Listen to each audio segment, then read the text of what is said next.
శ్రీమహాగణాధిపతయే నమః. ఓం గురుభ్యో నమః. ఓం శ్రీమాత్రే నమః.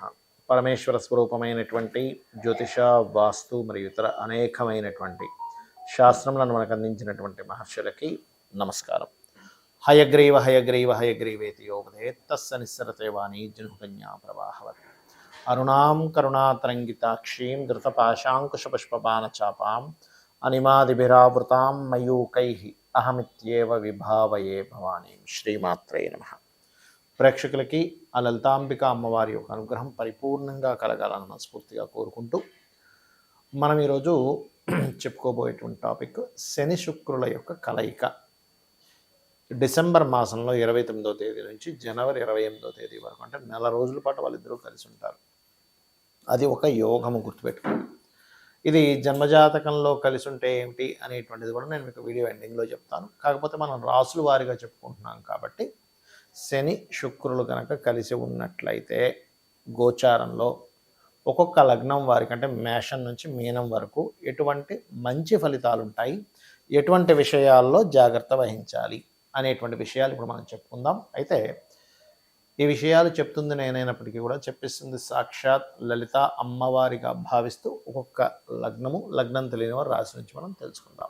కర్కాటక లగ్నము, కర్కాటక రాశి. కర్కాటకం వారికి కనుక చూసుకున్నట్లయితే మీకు అష్టమ స్థానంలో శని శుక్రుల యొక్క సంచారం జరుగుతుంది. సహజంగానే అష్టమ శని నడుస్తుంది. మరి అష్టమ శని నడిచేటప్పుడు ఈ శుక్రుడు రావడం వల్ల కలిగేటువంటి మంచి ఫలితాలు ఏమిటి, జాగ్రత్తలు ఏమిటి అని చెప్పి చూసుకున్నట్లయితే ప్రధానంగా మీకు ఈ కాంబినేషన్ విదేశీ యోగాన్ని ఇస్తుంది. అంటే వేరే ప్రాంతానికి వెళ్ళడానికి యోగిస్తుంది ఈ కాంబినేషన్ అనేటువంటి శుక్రుడు శని కలయిక అనేటువంటిది. అంటే ఇల్లును వదిలి వేరే ప్రాంతానికి వెళ్తుంటారు చూసారా, లేదా విదేశాలనే కాకుండా ఒక్కోసారి కొంతమంది ఏ వైజాగ్లోనే ఉన్నారు, ఏ బాంబే వెళ్ళడమో, బెంగళూరు వెళ్ళడమో, హైదరాబాద్ వెళ్ళడమో ఈ యొక్క ఫలితాన్ని ఇస్తుంది. అదేవిధంగా ఈ కాంబినేషన్ అనేటువంటిది పూర్వీకుల ఆస్తి, అంటే మీకు గతంలో ఎప్పటి నుంచో ఆగిపోయి ఉన్నాయి, తాతగారు ఆస్తి ఏదో ఉంది, అది కాస్త ఇప్పుడు రిలీజ్ అయ్యి మీకు రావడానికి యోగిస్తుంది ఈ కాంబినేషన్ అనేటువంటిది. అదేవిధంగా కాకపోతే శని శుక్రులు ఇద్దరు అష్టమంలో ఉన్నందుకు వివాహ సంబంధించిన విషయాలు కుదురుతాయి, కానీ కాస్త ఆలస్యంగా కుదరడం అనేటువంటి చాలా స్పష్టంగా చూపిస్తుంది. మరియు రియల్ ఎస్టేట్ రంగాల వారికి, అదేవిధంగా రైతులకి చాలా చక్కగా యోగిస్తుంది ఈ కాంబినేషన్. కాకపోతే మీరు మరి జాగ్రత్త తీసుకోవాల్సిన అంశాలు ఏమిటి అని చెప్పి చూసుకున్నట్లయితే కొంచెం మానసిక చికాకులు, కుటుంబ సభ్యుల్లో తండ్రి గారితోనే తెలియని చిన్న చిన్న మిస్అండర్స్టాండింగ్స్, రాజకీయ పరంగా కొంతవరకు ఎక్కువ స్ట్రెస్ ఉండడము, మరియు సంతానం కోసం చేసేటువంటి ప్రయత్నాల్లో కాస్త మీకు స్ట్రెస్ ఎక్కువగా అవ్వడము. అంటే కొన్నిసార్లు చూడండి, కొన్ని చికిత్సలు చేయించుకున్నాక లేదండి ఇంకొంచెం టైం పడుతుందన్న ఇటువంటి కొన్ని రిపోర్ట్స్ వస్తుంటాయి. అటువంటి విషయాల్లోని ఉద్యోగ సంబంధించిన విషయాల్లో కూడా ఉన్న సిచ్యువేషన్లో మీకు వర్క్ లోడ్ పెరగడం కానివ్వండి, కాస్త ఎక్కువ స్ట్రెస్ ఉండడం కానీ జరుగుతూ ఉంటుంది. ఇక మీరు చేయవలసినటువంటి దేవత ఆరాధన ఎక్కువగా సుబ్రహ్మణ్యేశ్వర స్వామి యొక్క ఆరాధన చేయండి. మరియు దీంతోపాటు నవగ్రహాల్లో ప్రత్యేకంగా మీరు రవి, చంద్ర, గురు, కుజ గ్రహాల దగ్గర దీపారాధన చేయండి. మరియు దీంతోపాటు గోవుకి బెల్లము, గోధుమ రవ్వ తినిపించండి. అన్ని విధాలా మీకు బాగుంటుంది. శని శుక్రులు మనకి జన్మజాతకంలో కనుక ఉన్నట్లయితే గుర్తుపెట్టుకోండి, దీన్ని లక్ష్మీ యోగము అంటారు.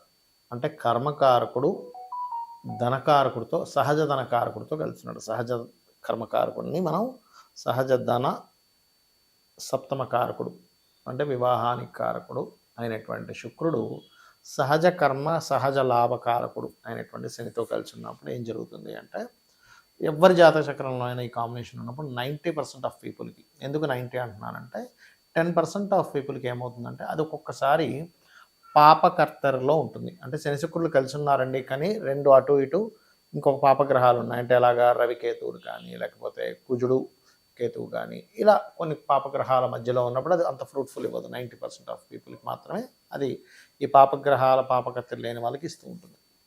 అయితే దీనివల్ల ఏమిటంటే ఫలితము అంటే, వీళ్ళు ఎప్పుడు నిరంతరము పనిలో ధనాన్ని పొందుతూ ఉంటారని అర్థం అన్నమాట.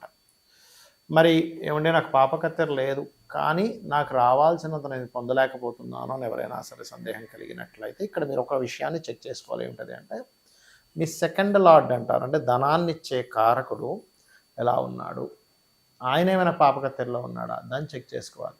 మరి దీన్ని చెక్ చేసుకోవడం వల్ల ఏమిటి ఫలితము అంటే, సెకండ్ లార్డ్ ఉదాహరణకి నీచబడి ఉన్నాడు, అంటే నీచ స్థానాలు ఉచ్చ స్థానాలు మనకు తెలుసు కాబట్టి నీచ స్థానంలో ఉన్నాడు. లేదా ఏదైనా ఇప్పుడు ఉదాహరణకి బుధుడే అయ్యాడు అనుకోండి, ఏ వృషభ లగ్నానికి రెండో అధిపతి బుధుడు, ఆయన వెళ్ళి మీనంలో ఉంటే నీచ భంగ రాజయోగం జరిగితే మళ్ళీ యోగమే అది.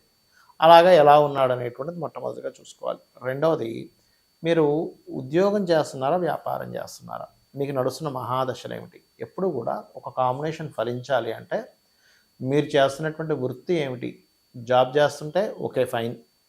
అలా కాకుండా ఒక వ్యాపారం చేసేటప్పుడు మీకు ధనాన్ని ఇచ్చేటువంటి దాంట్లోనే మీరు వ్యాపారం చేస్తున్నారా లేదా ఈజ్ మోస్ట్ ఇంపార్టెంట్. చాలామంది ఇక్కడే రాంగ్ స్టెప్ వేస్తూ ఉంటారు.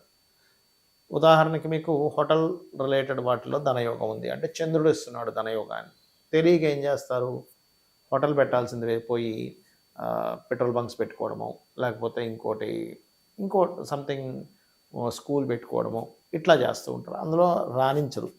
కానీ మీ జన్మజాతకంలో కనుక హోటల్ ఉన్నప్పుడు హోటల్ అంటే చంద్రుడు ఇస్తున్నాడు, లేదా రవి ఇస్తున్నాడు ధనయోగాన్ని, అప్పుడు మెడికల్ రిలేటెడ్ అంటే హాస్పిటల్స్ పెట్టుకోవడము, లేకపోతే ఎనీథింగ్ మెడికల్ సర్వీసెస్. ఇందులో మళ్ళీ 2 రకాలు ఉంటుంది. ఎలా అంటే మీకు ప్రోడక్ట్ రిలేటెడ్ సంబంధంగా వ్యాపార యోగాలు ఉన్నాయా, లేదా సర్వీస్ రిలేటెడ్గా. అంటే ఎలా అంటే ఇప్పుడు ఉదాహరణకి మెడికల్లోనే ధనయోగం అనుకుందాం కాసేపు. మెడికల్లో ధనయోగం ఉన్నప్పుడు medical shop is the product, medical related services ఇచ్చేది ఈ సర్వీస్. అంటే ఒక డాక్టర్ గారు ఉన్నారు, ఆయన చేసే సర్వీస్. కానీ మెడిసిన్స్ అమ్మేవాడు షాప్ అన్నమాట. అది మళ్ళీ ఫార్మసీ రిలేటెడ్ యోగం కూడా ఉండాలి దానికి. ఆ రకంగా మీరు ఉదాహరణకి ఇంకొక ఉదాహరణ చెప్తాను. కారు అమ్మేవాడు ప్రోడక్ట్ అమ్ముతున్నాడు, కార్కి సర్వీస్ చేసేవాడు సర్వీస్ చేస్తున్నాడు, కారుకంటే మెకానిక్ ఉంటారు కదా, అట్లా. ఆ రకంగా మీ జన్మజాతకంలో అసలు ప్రోడక్ట్ రిలేటెడ్ ధనయోగం ఉందా, లేకపోతే సర్వీస్ రిలేటెడ్గా మీరు చేస్తే ఉంటుందా, అది కూడా ఇక్కడ లేకపోతే విదేశాల లేకపోతే ఇంకో ప్రాంతానికి వెళ్తే ఉంటుందా, ఇప్పుడు సరైన సమయమా కాదా, ఇప్పుడు ఇన్వెస్ట్మెంట్ చేయడం is right time or wrong time అనేటువంటిది కూడా స్పష్టంగా జ్యోతిష్ శాస్త్రంలో ఉంటుంది. మరి ఇక్కడ ఇంకొంతమందికి ఎలా ఉంటుందంటే ఒక బిజినెస్ చేస్తుంటారు, వాళ్ళంత గొప్పగా రాణించలేకపోతుంటారు. ఎందుకంటే శని శుక్రులు ధనయోగం అని చెప్పుకున్నాం కదా, అంత గొప్పగా రావట్లేదంటే ఎక్కడో మీకు ధనాన్ని ఇచ్చే కారకుడు అంత స్ట్రెంగ్త్ఫుల్గా లేడు.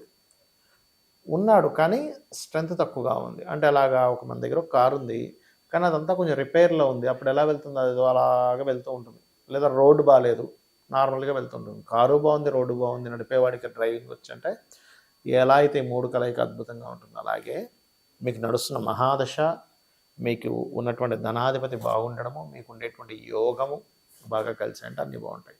మరి ఇలాంటప్పుడు ఏం చేయాలి, ఫైనాన్షియల్ గ్రోత్ రావాలంటే ఏం చేయాలి అంటే సింపుల్గా ఏం లేదు, మీరు నవగ్రహాల్లో ఇది ఏ లగ్నమైనా ఏ రాశి వారైనా గుర్తుపెట్టుకోండి, నవగ్రహాల్లో ముఖ్యంగా శని భగవానుడు, బుధగ్రహము అంటే బుద్ధి, మీ ఆలోచన, మీ కర్మ రెండు సక్రమంగా సాగడానికి బుధ శని గ్రహాల దగ్గర దీపారాధన చేసి ఒక 9 ప్రదక్షిణాలు చేసుకొని, అదే ఆలయంలో ఉన్నటువంటి స్వామివారికి అమ్మవారికి ఒక 3 ప్రదక్షిణాలు చేసుకొని, మీ యొక్క సంకల్పం మీరు దేని గురించి అయితే ట్రై చేస్తున్నారు అనే దాని గురించి అమ్మవారికి కూర్చొని చెప్పుకున్నట్లయితే మీకు మీరు ఇప్పటివరకు ఏదైతే స్ట్రక్ అయిపోయి నడుస్తుందో అది కాస్త ముందుకు కదులుతుంది. అలాగే ఓం సంపత్కరీ సమారూఢ సింధుర వ్రజ సేవితాయ నమః, ఇది ఫైనాన్షియల్ గ్రోత్.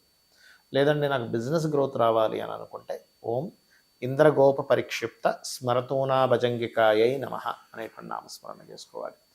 ఈ రకంగా మీరు కనుక చేసుకున్నట్లయితే ఖచ్చితంగా మీకు ఒక రూట్ అనేటువంటిది లభిస్తుంది. మీకు సంకల్పం, మీరు ఏదైతే బిజినెస్ ఉన్నదో దాని మీద కాన్సన్ట్రేషన్ పెరుగుతుంది. రోజుకి 40 నిమిషాలు చేయండి, అన్ని విధాలా బాగుంటుంది. శ్రీమాత్రే నమః.